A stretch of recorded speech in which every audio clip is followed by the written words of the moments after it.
Welcome to the road. For the first time in a couple of weeks, I'm driving my old pickup. As I mentioned before, I broke my ribs a few weeks ago on a little adventure trip that I took on my KTM.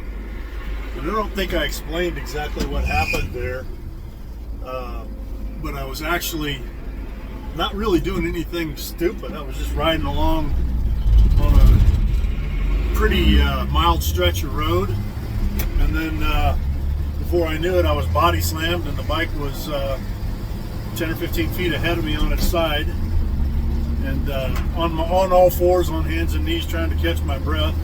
And very luckily, there was a guy, a hunter, that came up over the rise or over the ridge in front of me, and saw me down on all fours and stopped to help me get the bike picked back up once I got my breath back. But once I figured out what happened, I looked back and there was a rut that had been buried in the gravel, and my front tire found that rut, and I went end over end. But anyway, that's how I broke my ribs a few weeks ago, and I'm still in recovery. And this old Ford pickup has a 3 on the tree, and I haven't been able to drive it since then, so I'm doing a lot better now. Anyway, getting ready to go to men's Bible study tonight, and we're talking about the eldership, qualifications for the elders. And in this day and age, that's not something that's talked about with the pastoral system in churches. You'll find the qualifications for elders in 1 Timothy chapter 3 and also in Titus chapter 1.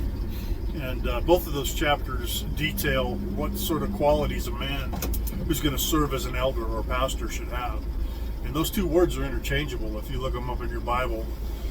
Elder, pastor, overseer, bishop, presbyter, they're all the same office. And for some reason, in the later part of the last couple of centuries, men have decided to change the meaning of those words.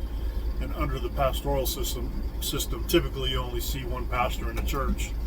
And usually he's, a lot of times he'll be a young man who doesn't meet those qualifications.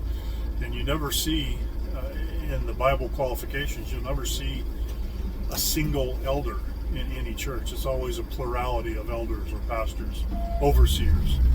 And these are men who aren't novices. They're well-founded in the faith. They've been Christians for a long time and have developed a lot of wisdom through the years. And so it's not something we should take lightly, this idea of ordaining elders in the churches. Something we need to take very seriously and study and pray on for a long period of time. Make sure that we're doing the right thing. It's very rare that you have men that display the qualities that are listed in 1 Timothy chapter 3 and Titus chapter 1. So that's kind of what we're working on tonight. That's what we'll be studying. And Lord willing, after we get out of class, I'll follow up with this video. I'm chomping at the bit, wanting to get on my motorcycle and ride and show you some videos. I've got my equipment set up. Got a helmet camera along with an audio system for the helmet. So hopefully when we start doing that, I'll be able to provide some good footage and be able to talk about some of the more important things in this world, not the frivolous things like spiritual matters and motorcycles. But anyway, I'll get back to you in a little bit. Hopefully we can discuss some things further, and I appreciate you tuning in. Talk to you soon.